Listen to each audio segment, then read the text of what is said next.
মাজারে যে গাঁজা সেবন হয় আমি তো দেখি নাই, যদি কারো চোখে পড়ে থাকে হয়তো হতে পারে, কোনো পাগল ফকির খেতে পারে, আমার ধারণা নাই। কিন্তু যদি খায় তাকে আপনারা আইনের আশ্রয় নেন। একজন অপরাধীর জন্য তো সারা বাংলাদেশের মাজারের উপরে আপনারা অপবাদ দিতে পারেন না। মাজার ভাঙার পক্ষে যারা আছে তারা আসলেও ইসলামের মধ্যে পড়ে না। ইসলামের নামই হচ্ছে শান্তির ধর্ম। এটা কি শান্তি হলো? এটা স্বাধীন বাংলাদেশ, যার যেখানে বিশ্বাস সে সেখানে যাবে, কিন্তু ভাঙচুর করার কি হলো? বাজার বিরোধীরা যারা আছেন আমি মনে করি না তারা ইসলামের আওতায় আছেন। অলিয়া আউলিয়ারা কে এদেশে ইসলাম প্রচার করেছেন? মাজার যে বলা হয় এটা একটা সাধারণ কবর আর একটা মাজারের পার্থক্য আছে। একজন আল্লাহর বন্ধু অলিয়া আউলিয়া এই দেশে একজন নয় 360 জন এসেছেন। তারা যে এখন এসেছেন তাদের কাছ থেকে আমরা ইসলাম পেয়েছি, কিন্তু মূলত যারা ইসলামের বিরোধী তারাই মাজারের বিপক্ষে আবোল তাবোল কথা বলে। বলেন তো, মাজারের বাইরে অকারেন্স হয় না?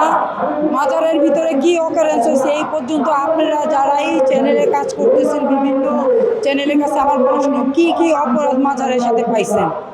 অথচ মাজারের বাইরে নারী ব্যবসা হচ্ছে, ইয়াবা ব্যবসা হচ্ছে, মদের ব্যবসা হচ্ছে, খাচ্ছে, অপহরণ হচ্ছে, হুজুরা মাদ্রাসায় অপকর্ম করছে, ছোট ছোট শিশুদেরকে বলাৎকার করছে।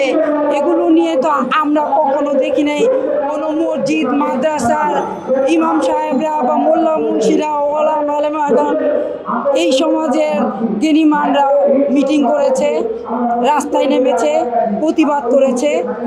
আমাদের মাজারে পাগল ফকিররা থাকে যেখানে যাদের থাকা খাওয়ার জায়গা নাই, অসহায় মানুষ। গোলাপ শাহ ভাঙার হুমকি দিছে। আপনাদের কাছে আমার অনুরোধ রইল, গোলাপ শাহ চতুর্দিকে ঘুরাইয়া দেখবেন কোনো দরজা জানালা আছে? হাই মেন রোডের মধ্যে একটা মাজার, চতুর্দিকে খোলা, এখানে অপকর্ম হলে কি আপনাদের চোখে পড়তো না? বর্তমান যে পক্ষগুলি এজিদি অনুসারী যারা মাওলা হোসেনকে শহীদ করেছিলেন, মাওলা হোসেন তো মাজারে যায়নি, মাওলা হোসেনকে দাওয়াত দিয়ে নিয়ে গেছেন সত্যিকারী ইসলাম, রাসূলের ইসলাম মাওলা হোসেনের কাছে আত্মসমর্পণ করবে।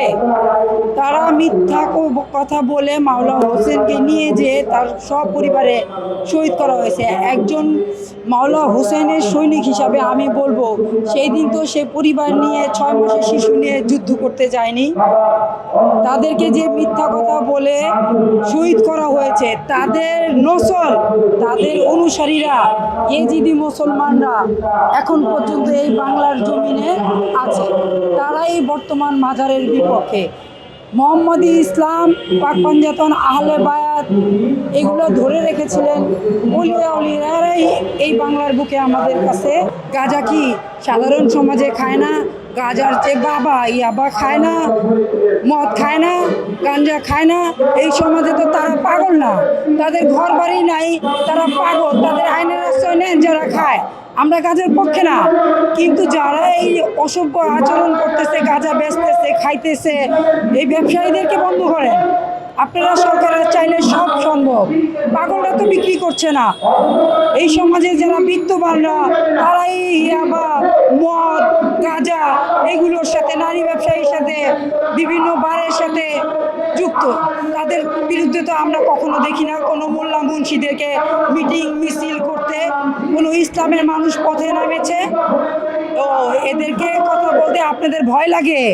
যারা অসহায়, পাগল ফকির, ঘর বাড়ি নাই, সংসার নাই, রাস্তাঘাটে ধুলামলায় থাকে, তাদের আপনারা বলেন অপরিষ্কার থাকে, মুইতে পানি নেয় না। আরে ভাই, তাদের তো রাস্তাঘাটের অবস্থা। আপনারা তাদেরকে আবাসস্থল দেন, বাড়িঘর দেন, জামা কাপড় দেন, পরিষ্কার পরিচ্ছন্ন থাকার জন্য গোসলের পানি দেন। মাজারের ওয়ালাদের যে মসজিদ, মাজারওয়ালা না আসলে এই দেশে মসজিদই হইতো না। কে বানাইছে মসজিদ? ইতিহাস দেখেন। অলিয়া উলিয়ারা না আসলে এই দেশে ইসলামই আসতো না।